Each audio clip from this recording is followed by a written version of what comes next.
Di slide selanjutnya ini dijelaskan panduan pencatatan kombinasi bisnis. Pertama, bagaimana pencatatan kombinasi bisnis.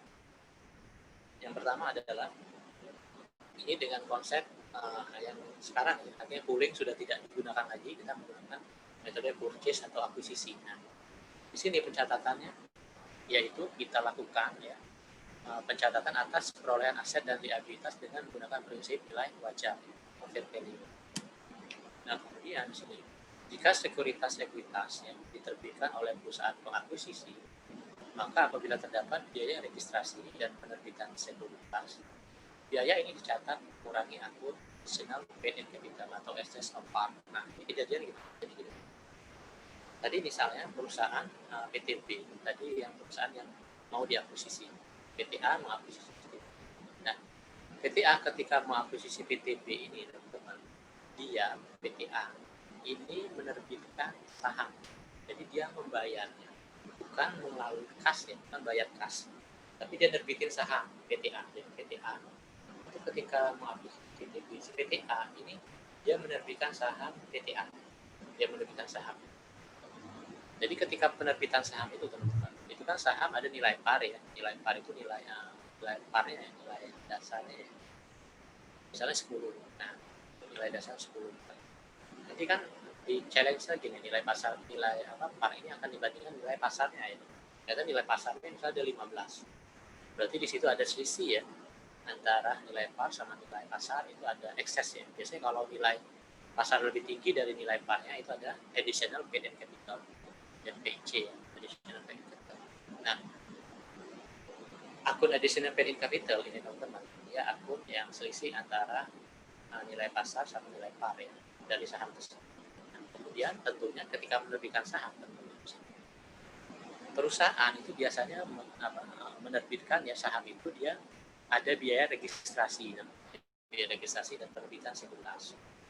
Nah, biaya tersebut teman-teman itu dicatat ya, biaya registrasi dan penerbitan sekuritas itu dicatat mengurangi akun additional paid in capital, jadi mengurangi akun PIC.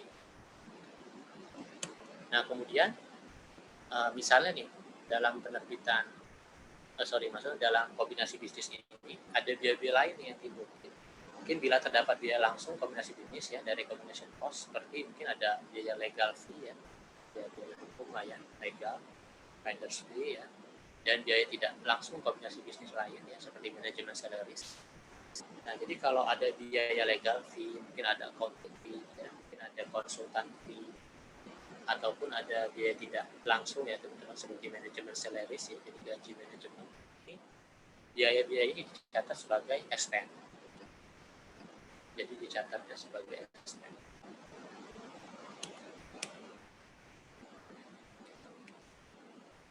Nah, jadi kalau kata kuncinya kalau biaya registrasi teman-teman, misalnya ada menggunakan biaya registrasi dan penerbitan sekuritas, ini yang kurangnya akun PIC ya,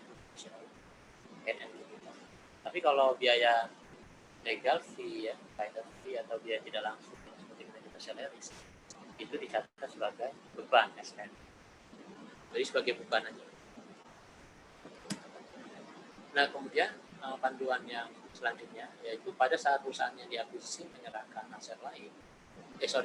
aset selain kas sebagai bagian dari pelaksanaan kombinasi bisnis, maka setiap gain atau loss yang terjadi dari penyerahan aset tersebut dicatat sebagai current income. Jadi misalnya nih, tadi dia dalam melakukan proses kombinasi bisnis tidak melibatkan kas, tapi dia misalnya ada penyerahan, kita ambil contoh ada penyerahan apa misalnya, penyerahan tanah aja ya.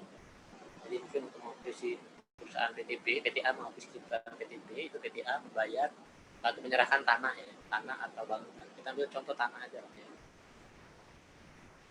Nah, ternyata tanah tersebut ya mungkin di nilai bukunya berapa lah ya pada saat pembelian dicatat berapa tanah tersebut. Kemudian pas dilakukan penilaian ulang ternyata nilainya lebih tinggi misalnya, itu ada gain gitu ya.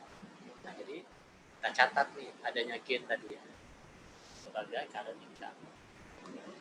Nah, misalnya kita menjual gedung, sebaliknya misalnya gedung dan tanahnya ternyata nilainya turun teman-teman, ada loss. Nah, di sini kita catat adanya loss.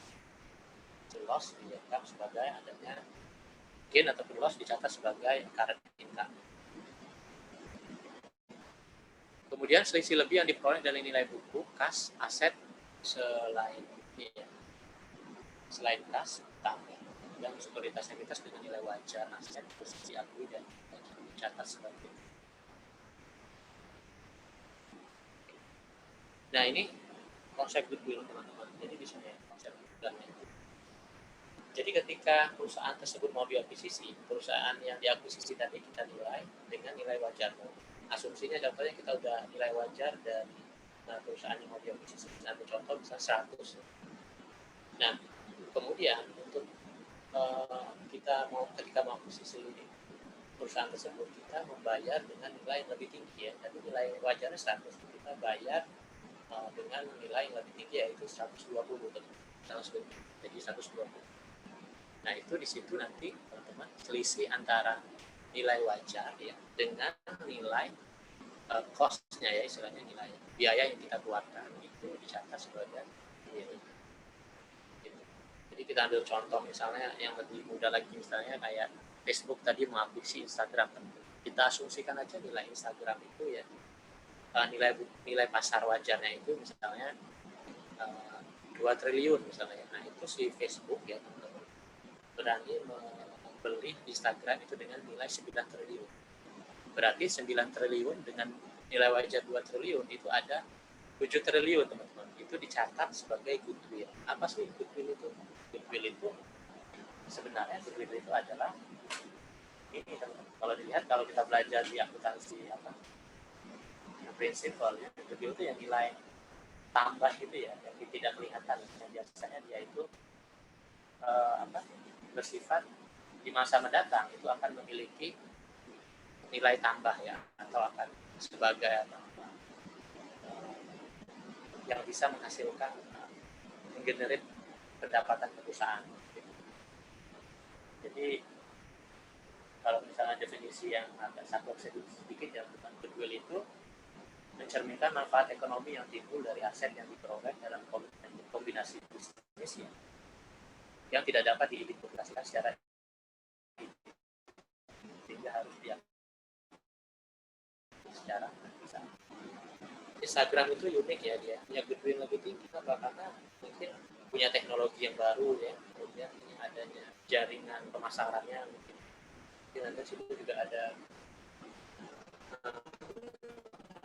nilai tambah seperti keandalan sumber daya manusianya ya, itu macam-macam itu dicatat sebagai itu. Nah, kemudian jika nilai wajar aset bersih yang diperoleh melebihi nilai kas, aset selain kas, utang dan sekuritas, maka selisih diakui sebagai keuntungan dari diskon ya, gain ataupun gain purchase atau dicatat sebagai mereka.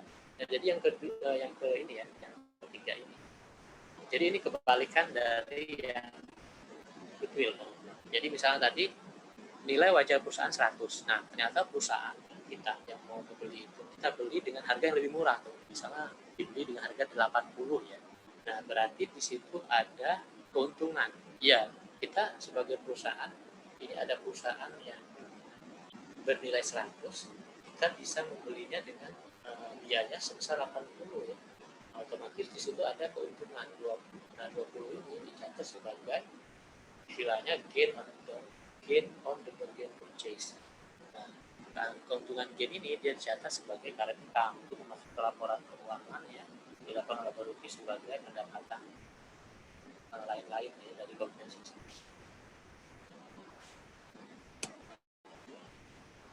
Nah, ini contohnya aja teman-teman ya di sini. Jadi misalnya PT POP menerbitkan 100.000 lembar saham ya dengan harga 10 nilai parnya. Kemudian harga saham itu di pasaran ya, sebesar 16. Nah, jadi di sini ketika PT POP menerbitkan saham tersebut untuk memperoleh diskon, itu kita catat common stock ya sebesar 10 nilai par ya, sebesar 1 juta. Dia ada additional paid capital yang selisih antara nilai pasar sama nilai par yang dibutuhkan. Jadi dicatat common stock 1 juta, additional paid sampai di situ. Nah, kemudian di sini kita mencatat adanya akun investment in Suncorp ya, aset. Jadi kita catat investment Suncorp Sasmita. Artinya apa di sini? Artinya perusahaan itu punya investasi ya, dia mengakui adanya investasi Suncorp.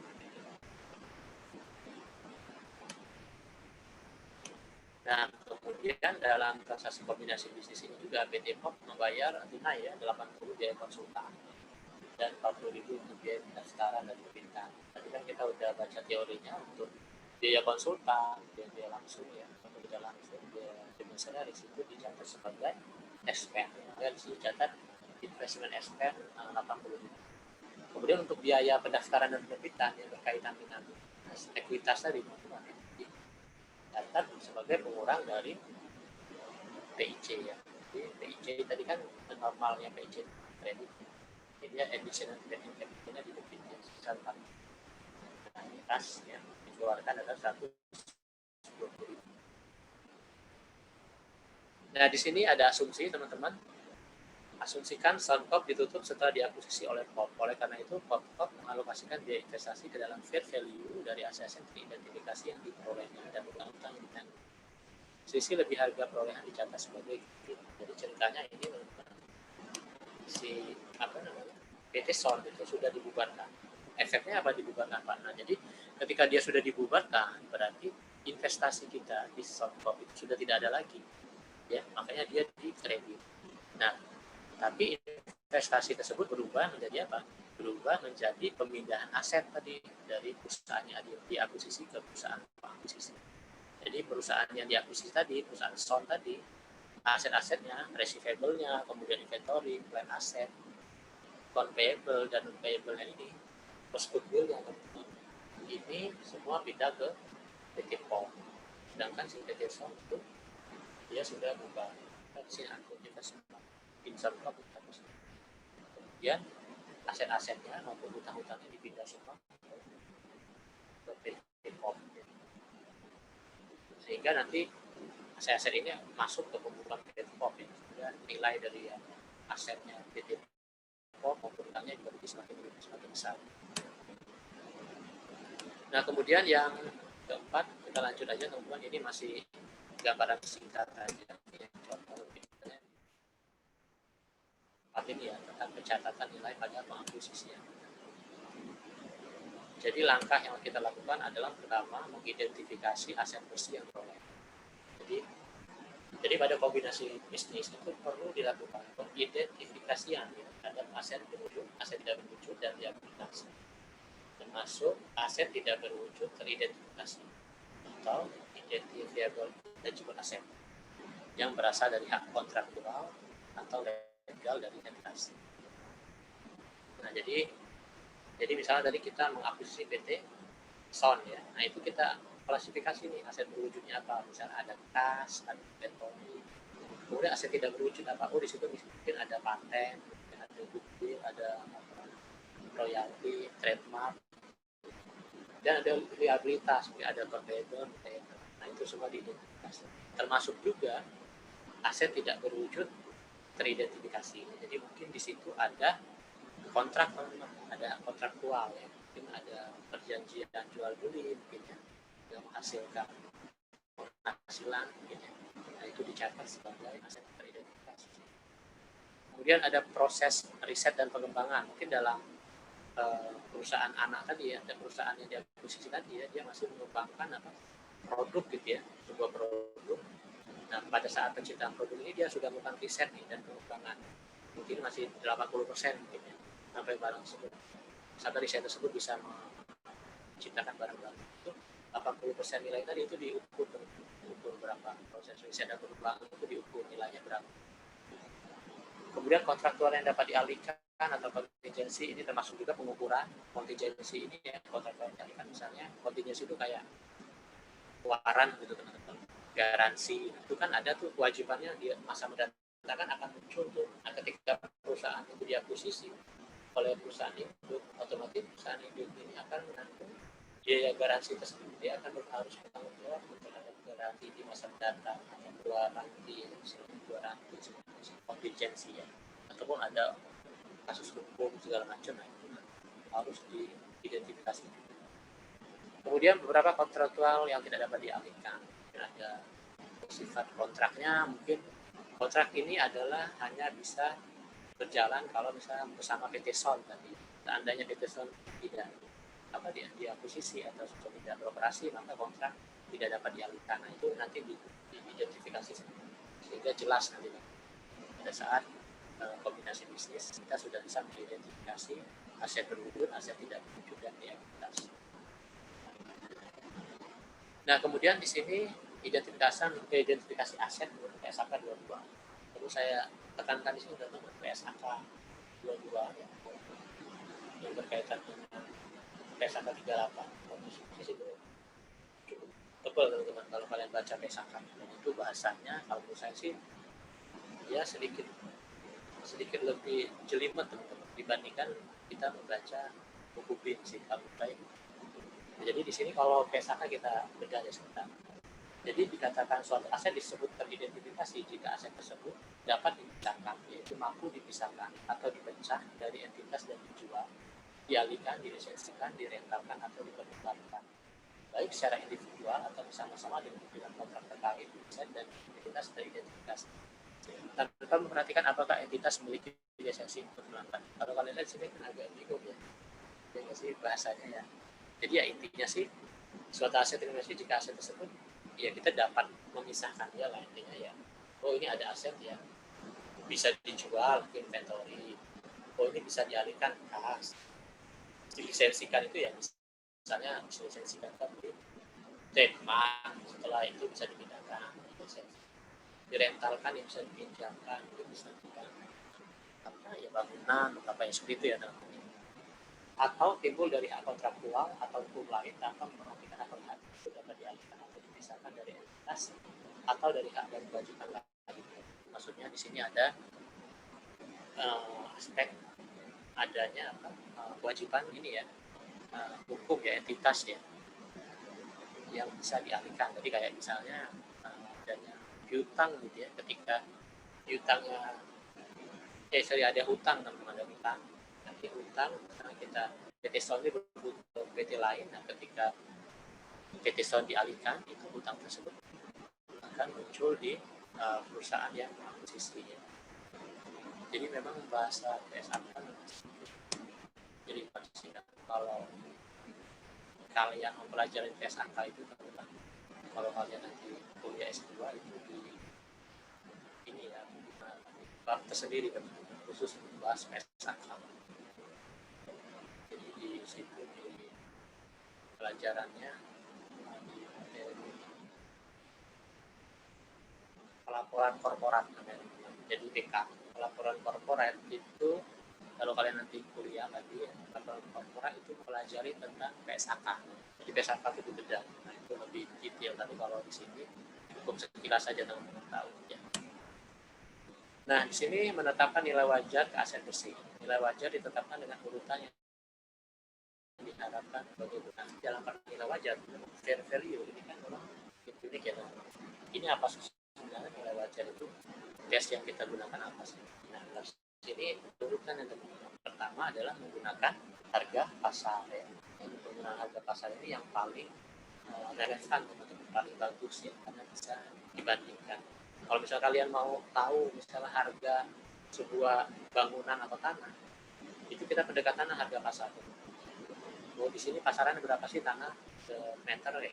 Kemudian kita bandingkan dengan harga yang dijual oleh sekitarnya. Nah itu bisa menggunakan harga pasar. Ataupun kalau saham bisa kita lihat aja di itu ya, nilai pasarnya di pasar modal ya, kita bukan nilai pasar ya, kekuatan antara pembeli bertemu di situ.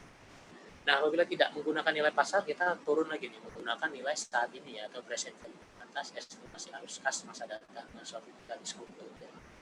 Nah ini yang kalian pelajari di manajemen keuangan, jadi mengukur nilai misalnya ya kayak kita ukur payable kayak gitu kan ada tingkat bunga tuh, ataupun ada bunga bank gitu ya, ataupun ada project gitu ya, nilai project. Nah itu bisa ditarik nilai arus kas masa datangnya itu ya dengan menggunakan tingkat diskonto ditarik ke nilai sekarang ya.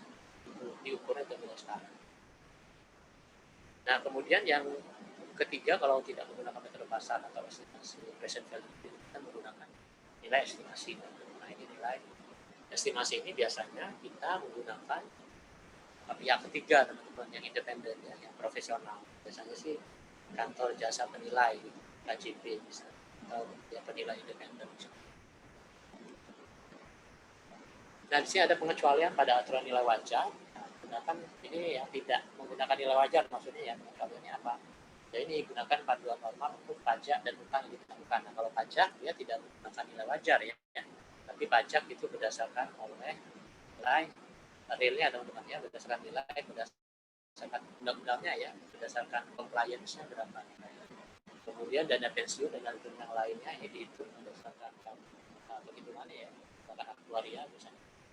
Kemudian operating list dan capital list, ini nilai operatingnya berapa, bunganya berapa, ini dia tidak dengan nilai wajar ya, bukan nilai umumnya. Kalau capital list itu biasanya jangka waktunya berapa tahun, tingkat bunganya berapa, dia berdasarkan nilai itu aja, aduan normal aja, berdasarkan catatan biasa. Nah, kemudian catatan goodwill pada pembukuan perusahaan yang diakuisisi tidak diberikan nilai. Jadi misalnya nih, misalnya sini PTA ya. Kita mengakuisisi PTB ya. Nah, di PTB ini ada goodwill teman-teman di sini. Ada pencatatannya ya di neracanya. Nah, ketika diakuisisi, ini kan seolah-olah kita bukan seolah-olah, ini ketika telah diakuisisi goodwill kan pindah nih ke A. Nah, itu nilai goodwill ini teman-teman tidak diberikan nilai ya. Nilai goodwill-nya PTB ya, dia nilainya maksudnya ketika diakuisisi, untuk perusahaan diakuisisi ya goodwill yang PTB tadi itu tidak diberikan nilai. Maksudnya kayak kita kemarin ketika mirip lah kalau mereka mau diakuisisi, yang materi akuisisi ada goodwill itu kan di record itu biasanya dihapus. Nah, seperti itu. Ya, jadi ketika likuidasi atau apa itu mirip ya sama ya, jadi nilai goodwillnya sudah dihapus, nggak ada nilai lagi. Oke, ada yang ditanyakan di sini? Atau kita lanjut ke materi goodwill dulu ya. Oke, kita lanjut ke goodwill. Tadi kita udah bahas goodwill, apa sih goodwill. Nah, sebenarnya goodwill itu simpel ya teman-teman di sini. Yang ini sih kalau misalnya yang lebih mudah ya, yang cocok dengan yang kita pelajari sekarang ya. Goodwill adalah sisi lebih antara harga perolehan ya, atau cost investasi dengan nilai wajar aset bersih yang diterima. Yang saya jelaskan. Jadi ada selisih itu antara harga yang kita bayarkan ya, dengan nilai wajar aset bersih yang kita terima. Nah, ini kalau dijabarkan lagi teman-teman, yang definisi yang panjang ini goodwill yang menurut PSAK. Apa sih goodwill itu? Goodwill itu berasal dari jumlah nilai wajar atas imbalan yang dialihkan. Jadi nilai wajar atas imbalan yang dialihkan ini adalah harga perolehan, cost yang kita keluarkan ya, uang yang kita keluarkan untuk membeli perusahaan itu. Maksudnya nilai wajar atas imbalan yang dialihkan.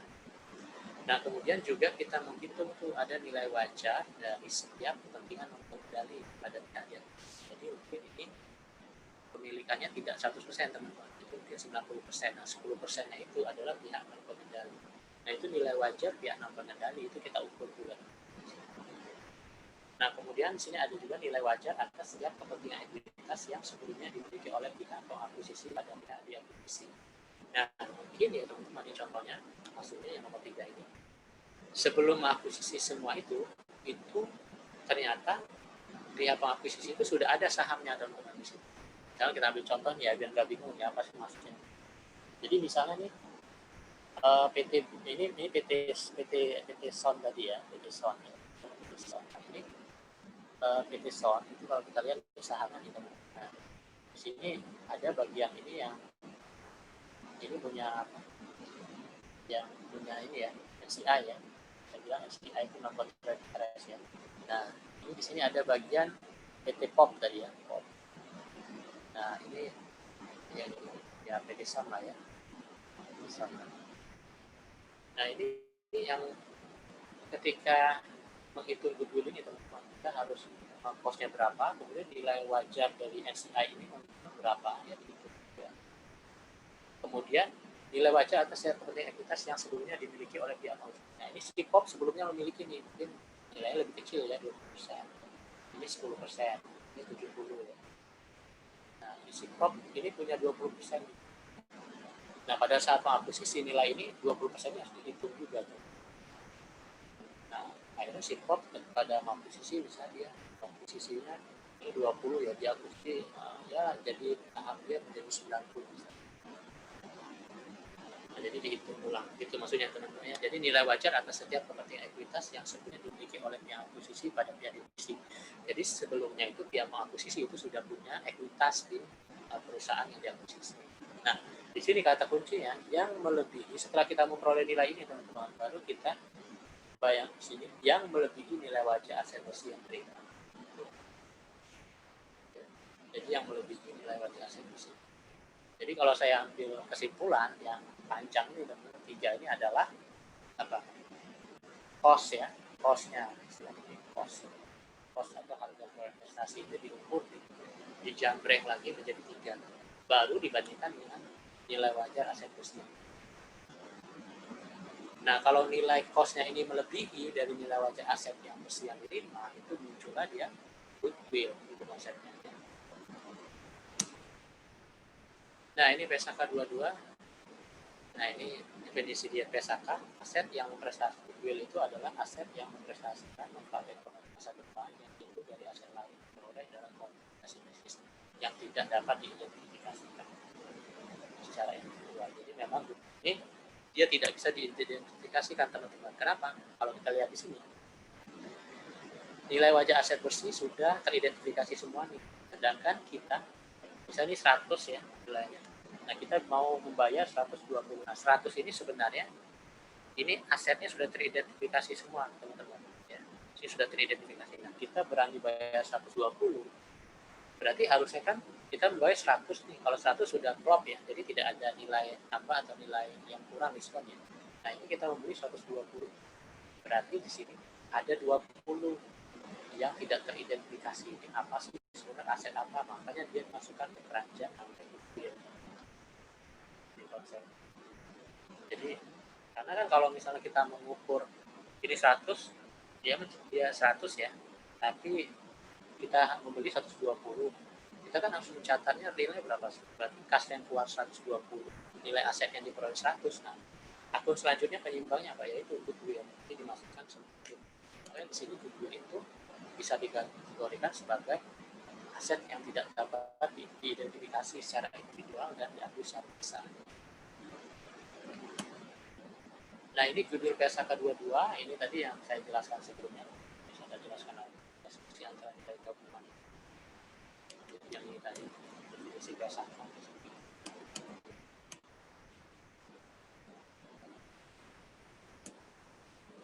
Nah, ini apa sih yang maksudnya imbalan dialihkan ini? Sebenarnya ini yang imbalan dialihkan ini ya cost itu tadi ya, cost yang kita keluarkan.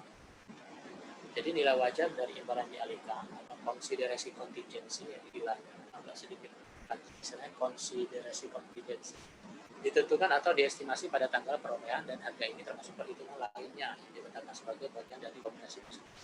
Klasifikasi kontingensi ini maksudnya tadi kontingensi ini maksudnya kontingent imbalan ya, klasifikasi imbalan yang kita keluarkan. Imbalan itu ya berarti kita mengeluarkan duit lah ya atau apa.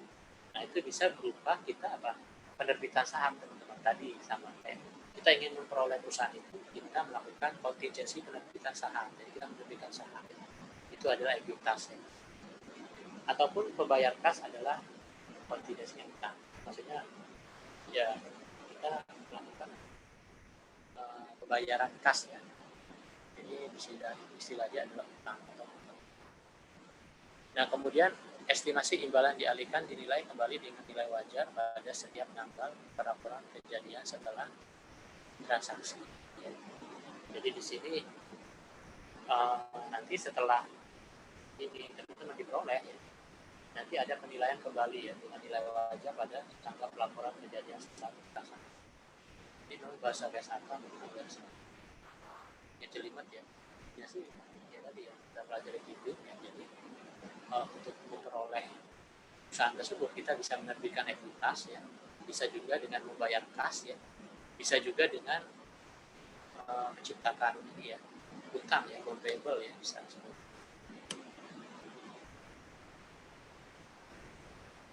Nah, ini contoh data pada PT PAM. Oke, kita lanjut atau mau ada yang ditanyakan?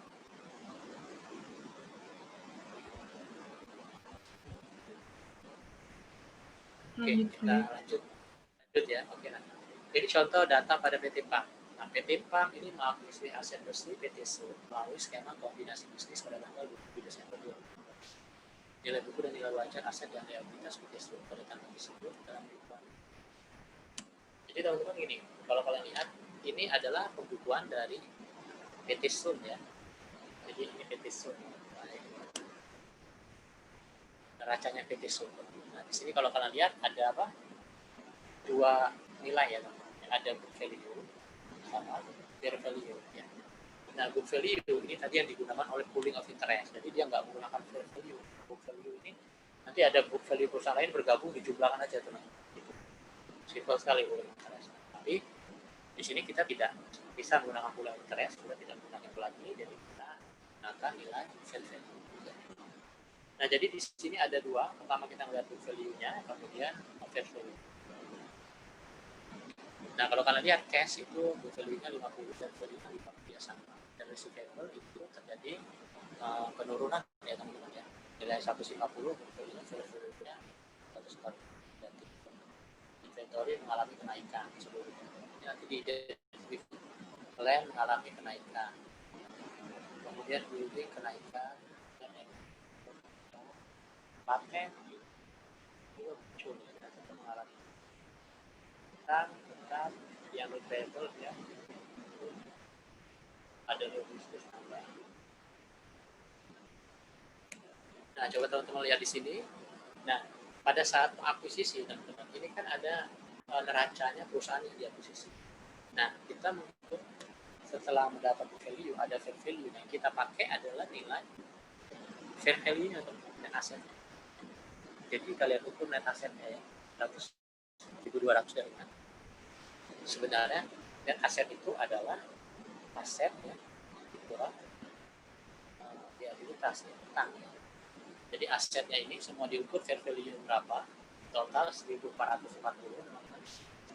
Kemudian utangnya ini diukur fair value-nya berapa, 240. Selisih 1.440 dengan 240 adalah net aset besar 1.200. Nah, ini yang kita gunakan nanti teman-teman. Nilai bersih aset yang diukur dengan fair value atau nilai wajar sebesar 1.200 inilah base yang akan kita gunakan untuk menentukan adanya goodwill atau diskon ya. Nah, setelah kita ketahui ini 1.200, selanjutnya adalah ceritanya lanjut nih, akuisisi dengan goodwill. Nah, sini PT PAM menyerahkan uang tunai 400, jadi ada uang tunai dan menerbitkan saham 50 lembar dengan nilai 10. Kemudian harga pasarnya 20. Nah, jadi di sini kita harus menghitung prestasi atau cost atau biaya yang kita keluarkan untuk memperoleh DBSUN. Biaya yang kita keluarkan untuk memperoleh DBSUN adalah 400.000 ya kasnya, ditambah 50.000 dikali 20 teman-teman. Jadi bukan dikali 10 ya, karena langsung kita gunakan nilai pasar ya. Saham itu dinilai dengan harga 1 juta ya. Nilai saham itu 1 juta ditambah kas 100.000. Jadi total nilai wajar atau cost yang kita keluarkan adalah 1.400.000. Nah, nilai wajar aset yang bersih tadi itu ada 1.200. Selisihnya itu cuma ada 200 dianggap sebagai goodwill. Karena di sini kita lihat cost kita yang kita keluarkan itu lebih besar ya dibandingkan nilai wajar aset bersih. Kalau istilah lainnya, imbalan yang dialihkan melebihi dari nilai wajar aset bersih yang diterima sehingga timbullah. Nah, bagaimana pencatatannya? Di sini jurnal untuk mencatat akuisisi aset bersih pertama, jurnalnya standar tadi. Kita harus catat apa yang kita keluarkan. Perusahaan telah mengeluarkan sebesar kas 400, kemudian mengeluarkan common stock dengan nilai parnya ya 500, kemudian ada additional paid and capital sebesar 500, efek dari selisih antara harga pasar saham dan harga parnya ya. Total uang yang kita keluarkan di sini adalah kita catat di akun investasi. total biaya yang kita keluarkan kita catat sebagai investment in Sun ya, sekitar 1.400. Jadi jurnalnya adalah investment in Sun ya, 1.400, kas 400, 500 dan additional PIC 500. Nah, kemudian jurnal pada pembukaan PT PAN itu mencatat aset PT Sun secara langsung tersebut. Nah, ini dicatat bukan. Ini jadi kan konsepnya ketika mengakuisisi ini itu dia PT Sun itu kan bubar. Nah, kalau bubar berarti apa? Investasinya harus kita hilangkan ya. Makanya di sini investasi awalnya di debit ini kita kreditkan, kita hilangkan. Ya kenapa? Karena tadi konsepnya tadi perusahaan ketika diakuisisi dia sudah tidak beroperasi, berarti hilang. Kita hapus investasi kita di perusahaan Sun. Nah, tapi setelah menghapus ini terjadi perpindahan net aset ya. Jadi perpindahan aset dan utang dari PT Sun ke PT PAN ya. Nah, kita jabarkan lagi aset-aset yang pindah apa aja. Ini didasarkan perhitungannya di sini. Nah, ini kalian catat. Maka dicatat di sini ada berapa kelas 50 pindah semua ya dari sumber 140 ya. Nah, ini adalah liabilitas. Nah, selisih antara tadi ya nilai 1.400 ini dengan nilai yang kita selisih antara cost dengan nilai aset net aset wajar itu dimasukkan sebagai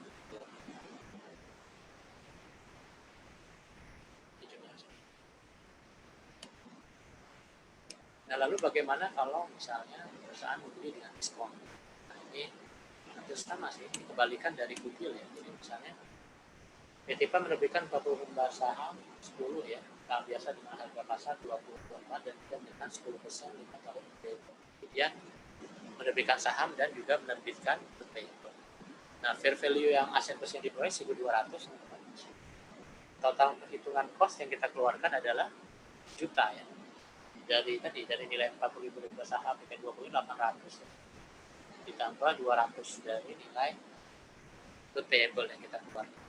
Nah, di sini ternyata biaya yang kita keluarkan lebih kecil teman-teman, sehingga di sini kita akan memperoleh gain ya, keuntungan karena pembelian posisi ini. Jadi keuntungan pembeliannya 200 ribu. Jadi gain ini akan masuk ke current income sebagai keuntungan karena kita membeli lebih murah.